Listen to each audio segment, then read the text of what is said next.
आज हम लोग जो टॉपिक कवर करेंगे दैट इज़ द एटम। तो एटम के बारे में आज हम लोगों ने क्या करना है, एक पर्टिकुलर एक वीडियो हम लोग तैयार करेंगे कि एटम है क्या, क्या है नहीं, ये बेसिक है सारे। सो एटम के बारे में अगर बात करें तो सबसे पहली जो बात होगी किससे स्टार्ट होगी, डेफिनेशन से स्टार्ट होगी। तो डेफिनेशन में है क्या, देखिए ज़रा सा एटम है क्या, पहले इसके बारे में ज़रा समझ लेते हैं। तो बोले सर ये स्मॉलेस्ट पार्टिकल है। अगर इसके बारे में बात करनी हो तो इसके बारे में थोड़ी सी बात कर लेते हैं। पहले क्या है, स्मॉलेस्ट पार्टिकल है, तो लिख लिया हमने स्मॉलेस्ट पार्टिकल है। तो अगर स्मॉलेस्ट पार्टिकल है तो किसी की तो स्मॉलेस्ट पार्टिकल होगी, बिल्कुल होगी। तो किसकी स्मॉलेस्ट पार्टिकल है, तो स्मॉलेस्ट पार्टिकल है किसकी, एलिमेंट की। होप एलिमेंट आप लोगों ने पढ़ा होगा। तो एलिमेंट की ये स्मॉलेस्ट पार्टिकल है। फिर जो दूसरी बात इसके बारे में हम लोग को पता करनी है, तो दूसरी बात है क्या इसके बारे में, बोले कि सर ये फ्री होके रह भी सकता है। तो आप बोले क्या, मे और मे नॉट। देखिए दो बात हमने लिख रहे हैं यहाँ पे, मे और मे नॉट। तो मतलब ये फ्री होकर रह भी सकता है, इसलिए हमने क्या लिखा, मे लिखा। एंड जो दूसरी बात हम बता रहे हैं क्या, ये फ्री होके नहीं भी रह सकता, तो फिर हमने वो बात लिखी क्या, मे नॉट क्या कर सकता है, ये एग्जिस्ट फ्रीली। तो ये दोनों ही बातें इसके संग लागू होती है। एंड तीसरी बात जो इसकी सबसे अच्छी बात है वो क्या करेगा, कभी भी अगर केमिकल रिएक्शन होती है, कुछ भी अगर केमिकल रिएक्शन होता है तो वहाँ एटम की मौजूदगी होगी। तो take part in a chemical reaction, take part in a chemical reaction, in a chemical reaction.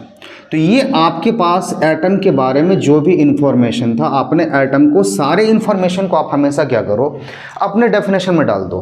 बोले सर इससे बेनिफिट क्या हुआ कि जब आप सारे डेफिनेशन को, सारे पॉइंट को, सारे इंफॉर्मेशन को अपने डेफिनेशन में आप डालोगे ना, तो इसके बाद आपके पास ढेर सारे प्रॉब्लम्स ऐसे ही सॉल्व हो जाते हैं। प्रॉब्लम्स मतलब क्या, आपके डेफिनेशन आ गए आपके पास, आपके अगर कैरेक्टरिस्टिक्स लिखनी हो तो आप लिख सकते हो, किसी भी प्रॉपर्टीज़ के बारे में बात करनी हो तो आप लिख सकते हो।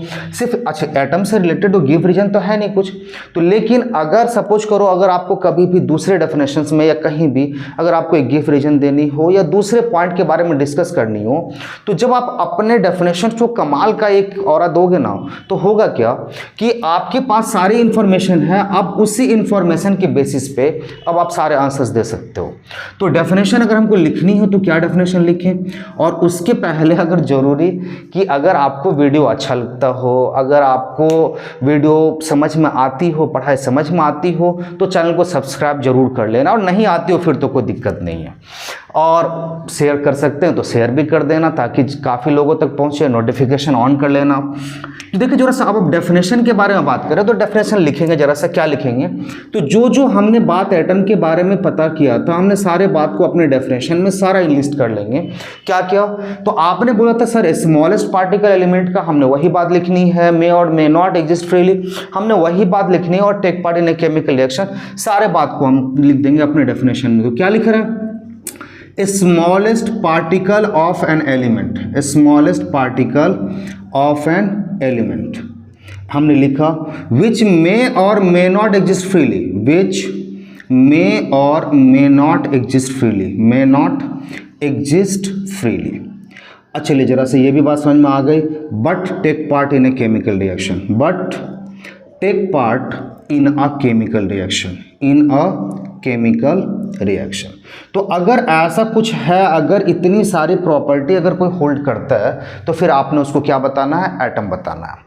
तो ये डेफिनेशन भी हो गई अपने पास। अगर प्रॉपर्टीज लिखनी हो तो हमने प्रॉपर्टीज भी लिख लिया, सारी बात यहाँ से क्लियर हो गई।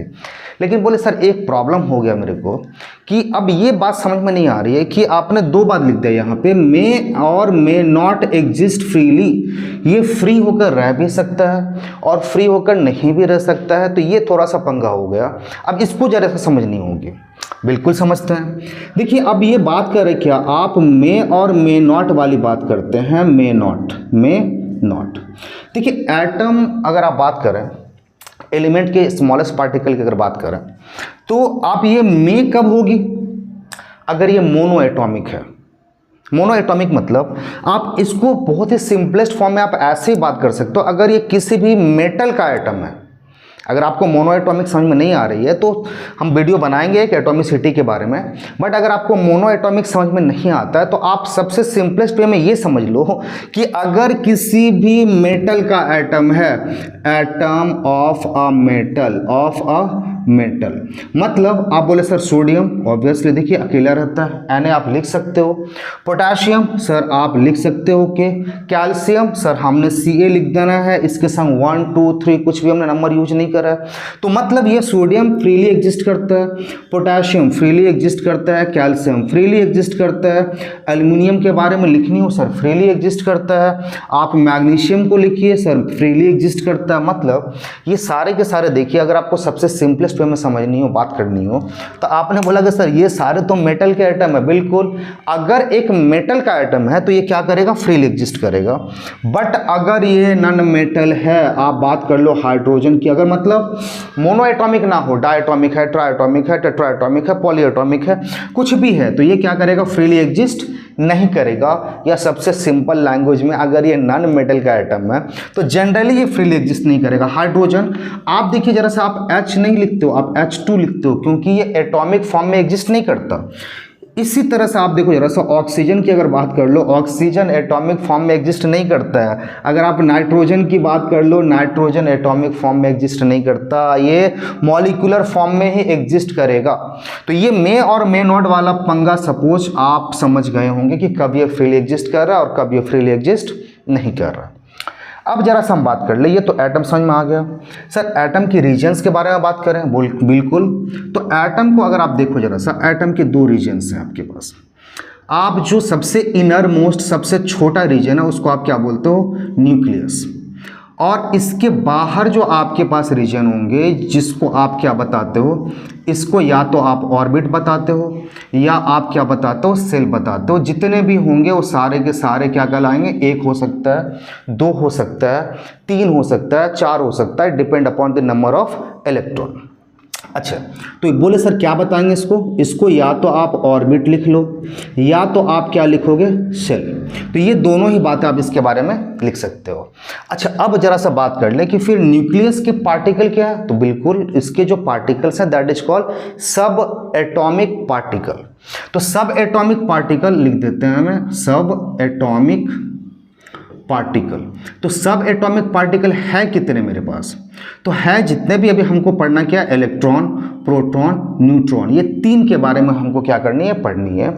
जिसमें से कुछ पार्टिकल आपके पास क्या होना है, आपके पास न्यूक्लियस के अंदर रहना है, कुछ पार्टिकल न्यूक्लियस के बाहर रहना है। तो न्यूक्लियस के अंदर क्या क्या रहना है, तो देखो जरा सा, प्रोटॉन एंड न्यूट्रॉन, ये दो पार्टिकल कहाँ रहना है, न्यूक्लियस के अंदर रहना है।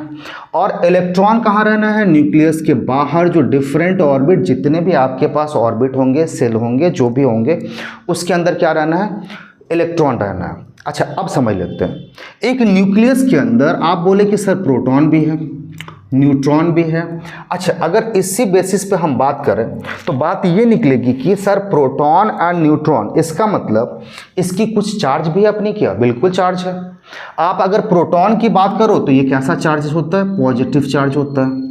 अगर आप न्यूट्रॉन की बात करो तो ये कैसा होता है, ये न्यूट्रल होता है, ये न्यूट्रल होता है। हम लिख भी रहे हैं, अगर किसी को थोड़ी सी हैंडराइटिंग में अगर प्रॉब्लम हो तो संग संग हम बता भी रहे हैं, तो आपके पास होप की कोई दिक्कत नहीं होगी। अगर भी फिर भी कोई प्रॉब्लम है तो आप लिख के बताना, हम कोशिश करेंगे कि फिर और क्लियरली लिखा करें और थोड़ी सी रिजोल्यूशन आप बढ़ा लेना ताकि आपको देखने में काफ़ी आराम मिले। अच्छा, अब आप बताया क्या कि सर न्यूक्लियस के अंदर मेरे पास दो पार्टिकल है, क्या क्या पार्टिकल, प्रोटॉन होता है और न्यूट्रॉन होता है, ठीक। प्रोटॉन की सर चार्ज क्या है, प्रोटॉन की चार्ज पॉजिटिव है। अच्छा, न्यूट्रॉन की चार्ज क्या है, तो बोलेगे सर न्यूट्रॉन तो न्यूट्रल है, इसके ऊपर कोई चार्ज नहीं होता। तो आप फटाक से एक आंसर दोगे फिर कि इसका मतलब तो सर ये निकल आया कि प्रोटॉन जो अपने पास है पॉजिटिव चार्ज होने के कारण अब पूरे न्यूक्लियस की अगर हम चार्ज की बात करें तो न्यूक्लियस के ऊपर भी एक चार्ज होगा, बिल्कुल होगी, क्योंकि अगर ये चार्ज कंटेन करता है तो चार्ज होगी इसके पास। अगर आपके पास 10 रुपये है पॉकेट में तो ऑब्वियसली आपके पास 10 रुपये है, वो 10 रुपीस आपके हैं। तो अब यहाँ भी क्या हो रहा है कि ये पॉजिटिव चार्ज कंटेन करता है, इसका मतलब पूरे न्यूक्लियस की चार्ज क्या हो गई, पॉजिटिव चार्ज, ठीक है सर। अब फिर बात करें, अब आता है क्या, तो न्यूक्लियस के बारे में तो बात खत्म हो गई। बात खत्म इतने पे नहीं हुई, अभी और बात होगी, पहले थोड़ी सी बात कर ले ऑर्बिट के बारे में। अच्छा, फिर आपने क्या बोला कि सर ऑर्बिट के अंदर क्या रहना है, सेल के अंदर क्या रहना है, तो सेल के अंदर इलेक्ट्रॉन रहना है। सर इलेक्ट्रॉन की चार्ज क्या होती है, तो आपने बताया क्या, इलेक्ट्रॉन की चार्ज क्या है, ये निगेटिव चार्ज है, निगेटिव चार्ज। तो इसका मतलब सर फिर एक बात आपने बोलना है कि सर इसका मतलब ये निकला कि सेल जो होगा कैसा होगा, नेगेटिवली चार्ज्ड होगी, बिल्कुल नेगेटिवली चार्ज्ड होगी। तो अब देखो सर, दो चार्ज मेरे पास निकल आया एटम के as a means individual part की अगर बात करें तो एटम के अंदर सर दो चार्ज निकल आया। न्यूक्लियस की चार्ज क्या हो गई, पॉजिटिव, और सेल की चार्ज क्या हो गई, निगेटिव। न्यूक्लियस पॉजिटिव क्यों हुआ, क्योंकि due to the presence of proton which is positively charge. Sir shell की चार्ज क्या हो गई, नेगेटिव हो गई, क्यों हो गई, क्योंकि भैया उसके अंदर इलेक्ट्रॉन है, और इलेक्ट्रॉन है तो इलेक्ट्रॉन की चार्ज नेगेटिव होती है। So due to the presence of electron shell is negatively charged. ठीक है सर, इतनी बात समझ में आ गई। सर एक बात और कि एक सेल के अंदर कितने इलेक्ट्रॉन होगी, क्या मनमर्जी चलेगा, क्या जितने इलेक्ट्रॉन की यहाँ भी तो होता है, जैसे अपने यहाँ बहुत लोग दबंग होते हैं जिनकी जो मर्जी होती है वही करता है, तो क्या इलेक्ट्रॉन में भी तो ऐसे होंगे ना। अगर 50 इलेक्ट्रॉन मेरे पास है तो उसमें भी कोई बदमाश होगा, कोई अच्छा होगा, कोई ज़्यादा एकदम दबंग टाइप का होगा, बोले ना भैया हम तो यहीं रहेंगे, तो यहीं रहेंगे, क्या उनकी मर्जी चलेगी ना। यहाँ बिल्कुल एकदम नियम कानून के हिसाब से काम चलेगा। तो एक पर्टिकुलर सेल के अंदर नंबर ऑफ इलेक्ट्रॉन कितनी होंगी, इसके लिए अपने पास एक फॉर्मूला है, और फॉर्मूला क्या है, 2n²। इस फॉर्मूला के बेसिस पे हम डिसाइड करते हैं कि एक पर्टिकुलर सेल के अंदर नंबर ऑफ इलेक्ट्रॉन क्या होगी। अच्छा अब देखो जरा सा, नंबर ऑफ इलेक्ट्रॉन क्या होगी, तो सेल को सर हम नाम दे रखे हैं K, L, M, N, तो आप ऐसे नाम दे सकते हो, या 1 2 3 4 इस तरह से आप बहुत बता सकते हो, 1 2 3 4 5 जो भी होना है, या K से स्टार्ट होगी, K L M N इस तरह से आप नाम दे सकते हो। तो सर इसका मतलब अगर हमको फर्स्ट सेल के अंदर नंबर ऑफ इलेक्ट्रॉन फाइंड करनी हो तो क्या करेंगे, तो फर्स्ट सेल का मतलब K हो गया, और K के लिए N की वैल्यू क्या होगी, 1 होगी। नंबर ऑफ इलेक्ट्रॉन अगर आपको फाइंड करनी है तो फॉर्मूला लगा दीजिए 2n²। सो 2 इंटू एन की वैल्यू क्या है, 1 है। चलिए पुट कर देते हैं। सो मेरे पास वैल्यू कितना आ गया, बोले सर 2 आ गया। सर इसी तरह से अगर हमको दूसरे सेल के अंदर नंबर ऑफ इलेक्ट्रॉन फाइंड करनी हो तो क्या होगा, तो सर चलिए जरा सा m सेल की फाइंड कर लेते हैं। तो KLM, M का मतलब क्या हो गया सर, ये थर्ड सेल है, N की वैल्यू क्या होगी, 3 और 3 होगी। और नंबर ऑफ इलेक्ट्रॉन अगर हमको फाइंड करनी है तो फॉर्मूला क्या लगाना होगा, 2n²। सो 2 इंटू थर्ड मतलब 3 का स्क्वायर, हमने 3 का स्क्वायर लगा दिया। सो 2 इंटू 9 दैट मीन्स 18। अब इस बेसिस पर आप किसी भी सेल के अंदर टोटल नंबर ऑफ इलेक्ट्रॉन क्या होगी आप फाइंड कर सकते हैं। अच्छा इतनी बात भी समझ में आ गई। बोलेंगे सर अब इतना तो समझ में आ गया, सर एक और बात कि न्यूक्लियस के अंदर जितने प्रोटॉन होंगे उतने ही इलेक्ट्रॉन होंगे। मतलब अगर सपोज करो मेरे पास 15 प्रोटॉन है तो इसका मतलब इलेक्ट्रॉन भी कितने होंगे मेरे पास, 15 होंगे। अगर मेरे पास 18 प्रोटॉन है इसका मतलब 18 इलेक्ट्रॉन भी होंगे। इसका मतलब सर ये निकला कि अगर जितने मेरे पास पॉजिटिव चार्ज है उतने ही मेरे पास नेगेटिव ही चार्ज भी है। तो टोटल अगर हम मेरे पास चार्ज देखा जाए एज अ होल तो टोटल चार्ज तो सर मेरे पास 0 आ गया, बिल्कुल 0 है। एटम के ऊपर एज अ होल, एटम के ऊपर अगर आप बात करें तो एटम के ऊपर कोई चार्ज नहीं होती है।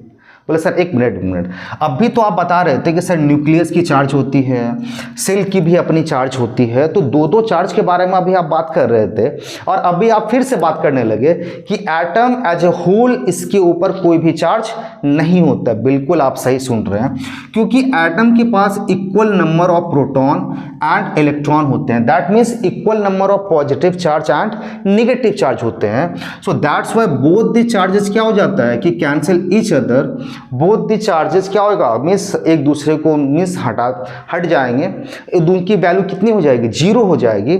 सो that's why atom as a whole, पूरे एटम की अगर आप बात करेंगे पूरे एटम पे कोई चार्ज है तो फिर आपका मेरा जवाब क्या होगा कि सर नहीं, एटम के ऊपर कोई चार्ज नहीं है, एटम कोई चार्ज कंटेन नहीं करता as a whole. But individual part की अगर बात करें तो उनकी चार्ज होगी, बिल्कुल होगी। न्यूक्लियस की चार्ज पॉजिटिव होगी एंड सेल की चार्ज क्या होगी, नेगेटिव होगी। और क्यों होगी हम बात कर चुके हैं। अच्छा अब जरा सा इसके बारे में थोड़ी सी और बात कर लें। न्यूक्लियस के अंदर बोलेंगे सर प्रोटॉन है। अब देखो जरा सा कि जो टोटल नंबर ऑफ प्रोटॉन होगी, तो न्यूक्लियस के अंदर सर आप प्रोटॉन तो कुछ तो होगा, टोटल नंबर सपोज करो किसी के पास 15 है, तो इसका मतलब सर उस 15 के लिए क्या कुछ स्पेशल नेम भी है? बिल्कुल नाम है, और ये उसकी आइडेंटिफिकेशन है, ये उसकी ऐसा अपना आधार नंबर है ना। बिल्कुल एटम के लिए भी पर्टिकुलर एटम को एक आधार नंबर दे दिया गया, भैया आपकी नंबर 15 है, आपकी नंबर 18 है, आपके नंबर 20 है, और उसी नंबर के संग आपको रहना पड़ेगा, आप चेंज भी नहीं कर सकते इस नंबर को। तो एक न्यूक्लियस के अंदर जो टोटल प्रोटॉन होंगे वही एटम का क्या कहलाएगा? एटॉमिक नंबर कहलाएगा। So total number of proton अगर 15 है तो ये 15 क्या हो जाएगा एटम के लिए? It will be the atomic number. अब अगर हमको एटॉमिक नंबर की डेफिनेशन देनी हो, एटॉमिक नंबर, तो एटॉमिक नंबर की डेफिनेशन लिख देते हैं आपके लिए।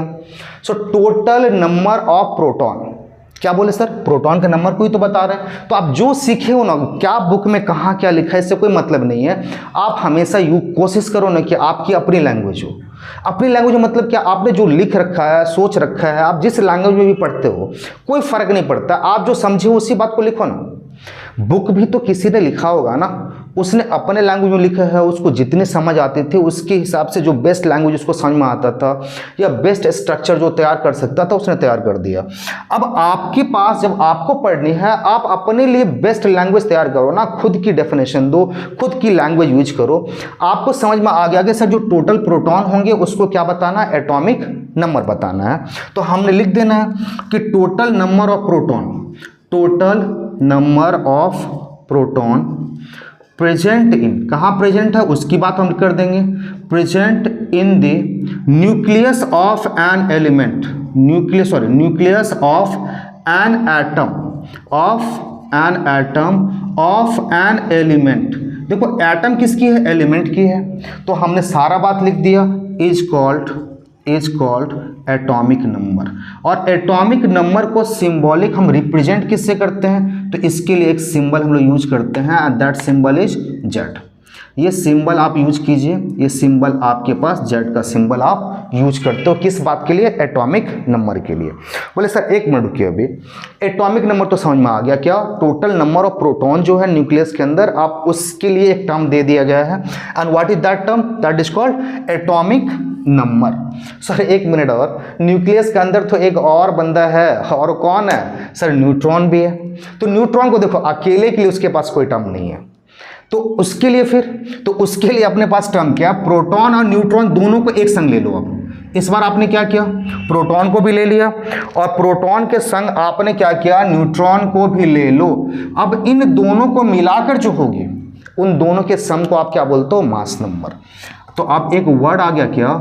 Mass number. तो आप बोलेंगे सर प्रोटॉन और न्यूट्रॉन दोनों को आप ऐड कर दो, और ऐड करने के बाद आपके पास जो वैल्यू निकल के आएगा उस वैल्यू को आप क्या बता रहे हो? Mass number. तो देखो जरा सा, तो कि लिखेंगे क्या फिर? सर लिखना वही है ना, जो बात आप बोले हो वही बात लिखो ना आप। और कैसे सर? कहीं रट्टा मारना, कुछ रट्टा नहीं मारना भैया, जो समझ रखे वही लिखो ना। तो क्या लिखना है कि total number of, sum total of, क्या लिखना है? Sum total of proton and neutron. क्या लिखना है? Proton and neutron. और कहाँ पे? Present in the nucleus. Nucleus किसका? Of an atom. एटम किसका? Of an element. सारी बात लिख दो। आप बोलेंगे सर न्यूक्लियस में है, न्यूक्लियस किसका भैया? एटम का है। एटम किसका? एलिमेंट का, स्मॉलेस्ट पार्टिकल है। तो सब बात, सारी बात लिखनी है वहां पे। तो टोटल नंबर ऑफ प्रोटॉन या सम total of proton and neutron present in the nucleus of an atom of an element is called its mass number. और मास नंबर के लिए सिंबॉलिकली आप रिप्रेजेंट किससे करते हो? ए से रिप्रेजेंट करते हैं। सो एटॉमिक नंबर को आप सिंबॉलिकली जेड से रिप्रेजेंट करते हो, और मास नंबर को आप सिंबॉलिकली ए से रिप्रेजेंट करते हो। तो एटम में इस वीडियो में हम लोग इतना ही रखते हैं। फिर नेक्स्ट वीडियो फिर एटम के बारे में बनाएंगे, फिर उसके बारे में और ढेर सारे चीज़ें, अभी एटम के बारे में कई सारे वीडियो आएंगे। अगर आपको वीडियो अच्छा लगा हो तो ज़रूर चैनल को सब्सक्राइब कर देना, नोटिफिकेशन ऑन कर लेना, एंड हो सके तो शेयर भी कर देना। नेक्स्ट वीडियो में फिर हम लोग मिलते हैं।